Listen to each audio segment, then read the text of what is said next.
Donc, je vous ai bienvenue dans ce webinaire consacré aux nouveautés Sensei V7.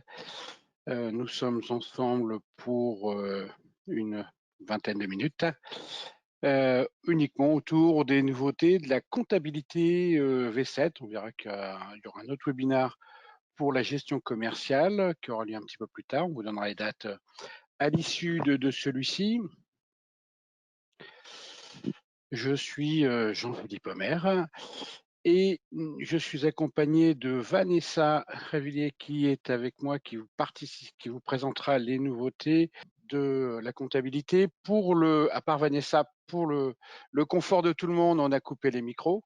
Vous avez un petit panneau sur votre écran avec une petite flèche orange que vous pouvez développer et qui va vous permettre d'afficher le panneau ici, vous permettant de nous poser des questions pendant le webinaire. Et à l'issue du webinaire, il y aura un jeu de questions-réponses. Donc, n'hésitez pas vraiment à nous solliciter pendant le webinaire s'il y a des questions qui viennent au fur et à mesure. Sinon, on les abordera à l'issue de la présentation technique de Vanessa.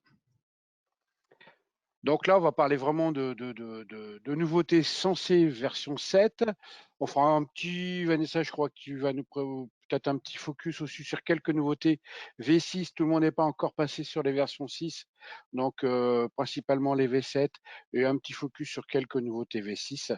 Donc on va parler de registre de taxes, je crois, Vanessa, de lien avec la gestion commerciale, recherche Oui, d'écriture, protection de journaux, plein de choses très intéressantes sur les nouveautés de la compta. Vanessa, je te donne la main. Toc.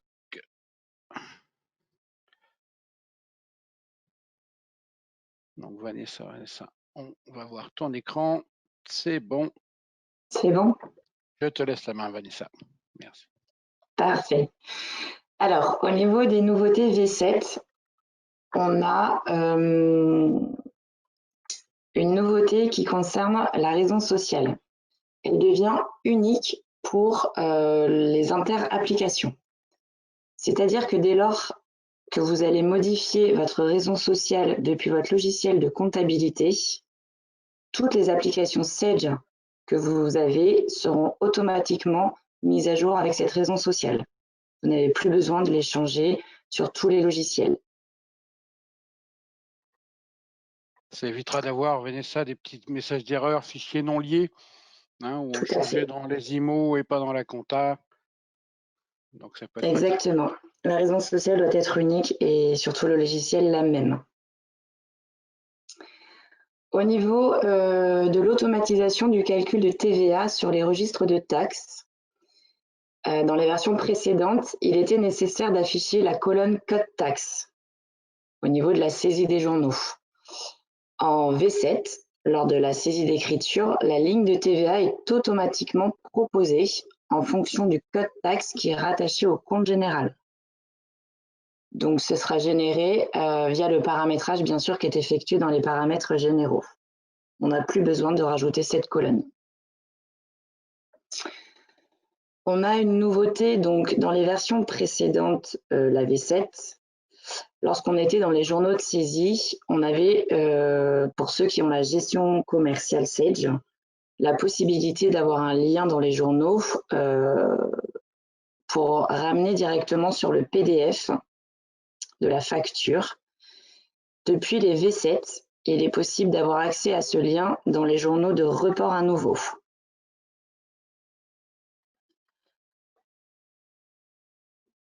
Au niveau du numéro de facture, donc le petit lien bleu indique que c'est une facture qui provient de la gestion commerciale. Et en cliquant dessus, j'accède directement à ma facture générée depuis la gestion commerciale.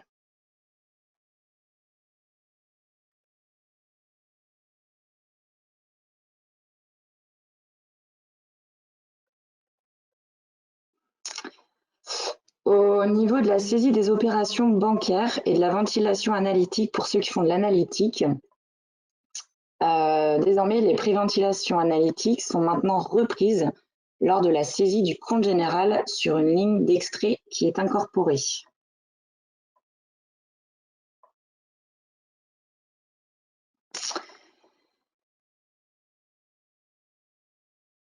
Depuis la V7, il est possible de faire une recherche d'écriture sur un libellé. Donc, soit par la fonction des gestions des comptes généraux, soit sur la gestion des comptes tiers. Lorsque je suis sur mon tiers,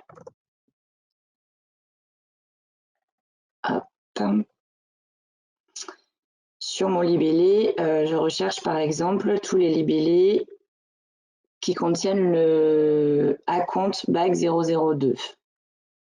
Je clique simplement sur Action, rechercher les écritures de ce libellé, et le logiciel va m'afficher toutes les écritures concernant le même libellé.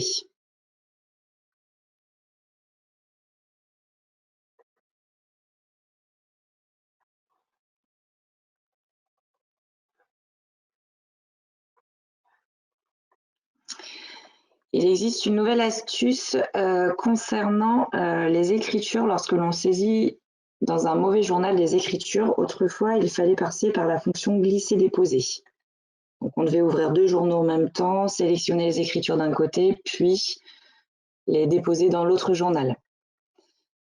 Aujourd'hui, donc, nous avons la fonction par le clic droit qui est extourner, annuler les écritures. Vient se rajouter maintenant transfert d'une pièce d'un journal vers un autre journal. On indique simplement le journal, la période et les écritures se transfèrent directement. On va gagner des appels à l'assistance, Vanessa, parce que régulièrement, vous nous appeliez pour retrouver comment on faisait pour afficher les 2 journaux en même temps. Et donc là, c'est une fonction maintenant directe à partir d'un simple clic droit. Oui, c'est surtout que ouvrir les 2 journaux en même temps, effectivement, il fallait que ce soit coché. Et en plus, la manipulation du CTRL-ALT plus le clic de la souris est assez complexe. On a désormais la possibilité, donc pour ceux qui ont par exemple des journaux dodés de salaire, de pouvoir protéger ces journaux. Donc si je vais sur un journal, hop, par exemple, je prends donc n'importe quel journal. Je prends par exemple le journal de mes payes salariés. J'ai la possibilité ici de cocher protéger le journal. Cette fonction va me permettre simplement pour les utilisateurs donc, qui n'ont pas accès aux journaux protégés, donc ils ne pourront pas voir les saisies. Dès lors qu'ils vont faire des interrogations donc générales ou tiers ou des recherches d'écriture, les écritures donc saisies dans ce journal n'apparaîtront pas, ni au niveau de l'impression, donc que ce soit grand livre, brouillard, journal, etc. Donc toutes ces écritures-là seront protégées. Donc protéger, Vanessa, ça veut dire qu'à l'utilisateur, on va définir s'il peut accéder aux journaux qui sont protégés ou pas, c'est ça, hein? Oui, tout à fait. L'utilisateur, on va lui accéder les droits au départ, à savoir s'il est concerné par cette option. Et si le journal est coché, effectivement, l'utilisateur dont on a interdit le droit ne pourra pas accéder à toutes les informations. Merci. Nous avons aussi la possibilité de mettre en sommeil un compte bancaire. Donc les comptes bancaires que vous utilisez, vous pouvez en avoir plusieurs. Il est désormais possible de pouvoir les mettre en sommeil afin de ne pas les utiliser. Vous pourrez toujours les utiliser, vous aurez simplement une alerte si vous utilisez ce compte-là qui vous dira attention, ce compte a été mis en sommeil, êtes-vous sûr de vouloir l'utiliser? Vous pourrez tout de même l'utiliser.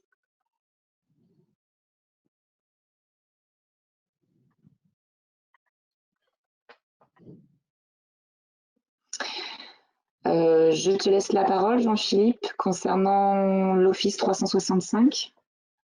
Merci Vanessa. Je vais reprendre la main sur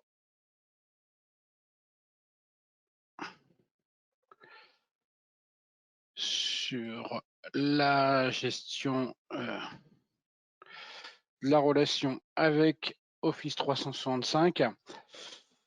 Donc, au niveau de ma comptabilité, j'ai une nouvelle option quand je veux imprimer, enfin, dès que je veux imprimer quelque chose, avec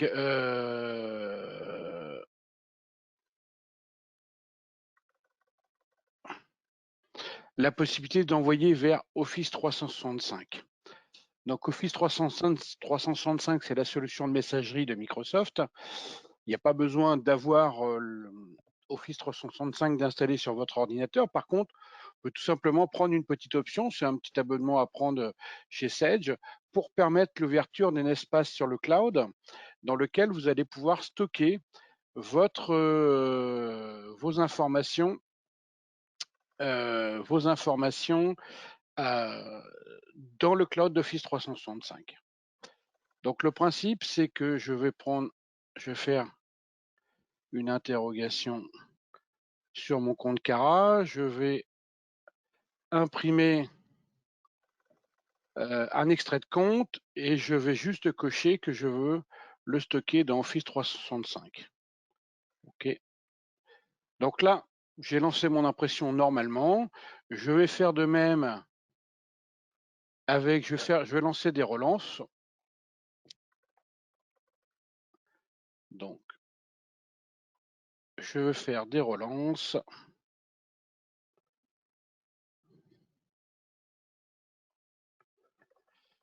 Je vais en prendre quelques-unes sur Cara. Un peu de facture Cisel que vous avez l'habitude de connaître. Et je vais lancer mon impression. OK. Donc, même chose, au moment de lancer mon impression, je demande à envoyer vers Office 365. OK, donc ça, c'est mon imprimante OneNote classique. Voilà, donc d'un point de vue impression, c'est pas plus compliqué, hein. Je lance mon impression normale et j'ai une case à cocher. Comment ça se passe maintenant?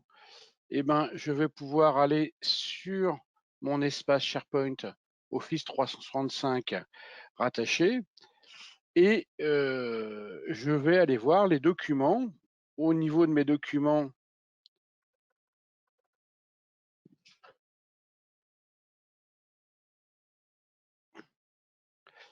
ben, je vois directement arriver les documents que je viens de générer, hein. Je pourrais y accéder via un portail avec la liste des documents triés par client, par type de document, etc. Ou tout simplement avoir ici directement le visu et le document tel que je l'ai imprimé depuis Sage. Donc cet espace-là, il va permettre de récupérer automatiquement les documents générés depuis l'impression de Sage ou même d'aller déposer vous-même, parce que vous avez un espace de stockage, hein. Donc ici, si je reviens là, je retrouve l'ensemble de mes clients. Ici, je veux dire, chez Cara, je vais retrouver les documents en provenance de ma comptabilité ou de ma gestion commerciale. Et au niveau de ma comptabilité, en 2020, j'ai mes extraits de compte, mes relevés. Et dans mes relevés, ben, il y a ce que je viens de générer il y a moins d'une minute. Et là, je retrouve mon document. Je pourrais tout aussi bien aller prendre un fichier qui est sur mon ordinateur et venir le stocker à cet endroit-là. Donc, vous voyez, quelque chose d'extrêmement simple et qui vous permet de disposer d'un espace sur le cloud, d'une solution qui va archiver l'ensemble de vos documents imprimés, dès lors que c'est vous qui cochez envoyer vers Office 365. Ça marche évidemment sur la comptabilité, on vient de le voir, et un petit peu sur la gestion commerciale. Voilà pour cette fonctionnalité-là. Je reviens un petit peu là Alors, on vient d'aborder les nouveautés. Hein, j'essaie de rester dans le timing. Hein, on avait dit 11h50. On vient d'aborder. Donc, si vous avez des questions, n'hésitez pas. C'est le moment à déposer. Donc, on vient d'aborder, Vanessa, les nouveautés de la version 7, quelques Ouais. nouveautés de la version 6. Pour savoir dans quelle version vous êtes, je vous rappelle, c'est par le menu point d'interrogation à propos de. Et là, vous aurez, si vous êtes en version sensée, V1, 2, 3, 4, 5, 6, 7. La version 7 est sortie il y a un mois et demi. N'hésitez pas à nous interroger si vous êtes sur une version bien antérieure, 1, 2, 3, 4, 5. On pourra vous communiquer les nouveautés qu'il y a eu à chacune des versions. Hein, parce que si vous êtes en version 3, par exemple, il faut qu'on vous donne les informations des nouveautés des versions 4, 5, 6, 7, etc. On a des journaux pour ça. Vous allez recevoir cette semaine le journal que vous connaissez certainement tous ou pratiquement tous, j'espère, avec un résumé de ce qu'on a vu aujourd'hui, hein, mais en mode PDF. Alors, j'ai une petite question, Vanessa. Si on met à jour la comptabilité, est-ce que ça impose de mettre à jour moyen de paiement, trésor? Vanessa, je te laisse répondre. Oui, il faut que les versions soient toutes correspondantes dans la même version. La durée de mise à jour dépend, c'est une autre question, dépend de chaque client. Donc là, je vous invite à vous rapprocher du consultant qui vous gère habituellement. Hein, chez certains clients, ça peut être quelques minutes, quelques heures, et d'autres plusieurs journées, ce qui est assez peu fréquent, mais qui arrive chez certains d'entre vous dès qu'il y a un peu de développement spécifique ou des choses comme ça. Et puis Alors, tout dépend de la version d'origine aussi. c'est ça. Parce que Et c'était si on le passe du lien que j'avais. NV6, oui, pardon. Voilà. Non, c'est très bien, Vanessa, je te remercie. C'était le lien avec une autre question sur la durée de formation. Ça dépend, vous voyez, sur un client qui est déjà en V6 ou en V5, en une demi-journée, on aura fait le tour des nouveautés de la comptabilité. Sur un client qui est un petit peu plus vieux sur sa version, et donc on aura beaucoup plus de choses à aborder. Donc on verra vraiment ça au cas par cas avec chacun d'entre vous.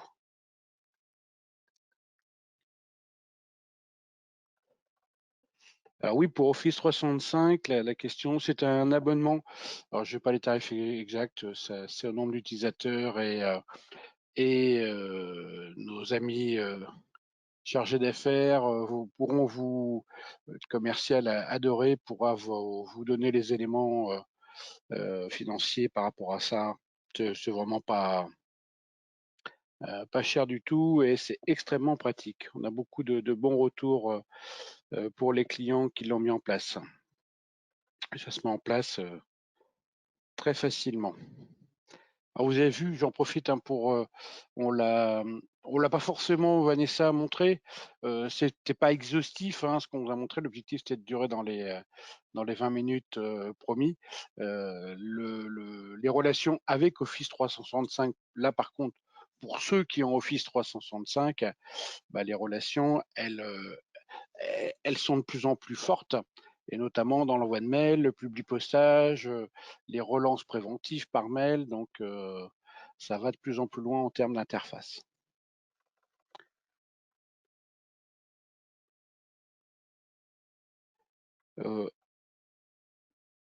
Alors, ça impacte pour la mise à jour, ça n'impacte pas tout ce qui va être paye. Et donc, ça va avoir un impact sur la comptabilité, toute l'offre compta finance, la gestion commerciale aussi. Par contre, si vous avez état comptable et fiscaux et paye, par exemple, vous pouvez faire la mise à jour sans forcément qu'il y ait d'impact avec état comptable et fiscaux, CF, et avec votre paye. Voilà. Il n'y a pas d'autres questions. Les prochaines dates, demain. Demain, on est dans le rythme. Donc, en début d'été, on a lancé un webinaire pour répondre à beaucoup de vos demandes, sollicitations sur la démat. Donc, la démat qu'on a découpée en axes métiers sur la partie paye, comptabilité, facturation, commerce, bureautique. Donc là, demain, on va parler de la démat facturation avec 7J Facture pour la gestion commerciale à 11h30. La semaine prochaine, on sera sur la démat bureautique avec la jet de QR. Le 1er octobre, ça sera le pendant du webinaire d'aujourd'hui, mais sur la gestion commerciale. Donc les nouveautés sans CI7, sans CV7, pardon. La démat commerce avec la signature électronique le 8 octobre et les démat sur les usages paye et RH le 13 octobre. Donc voilà, n'hésitez pas, si vous allez recevoir les invitations au fur et à mesure, mais si vous n'avez pas ou si vous êtes vraiment pressé de vous inscrire, n'hésitez pas à revenir vers le ou les consultants qui vous gèrent ou les commerciaux qui vous gèrent et on pourra vous inscrire très facilement. Il me reste à vous remercier. Toutes les agences Inseco, Groupe Altior avec Essentia, TDI et Teamway sont à votre disposition sur tout l'Ouest pour répondre à vos demandes sur toutes les solutions de gestion Sage, évidemment, et sur les offres à 360 degrés. Et il me reste à vous remercier pour votre participation. Certainement à demain pour certains d'entre vous, 11h30 sur e-facture.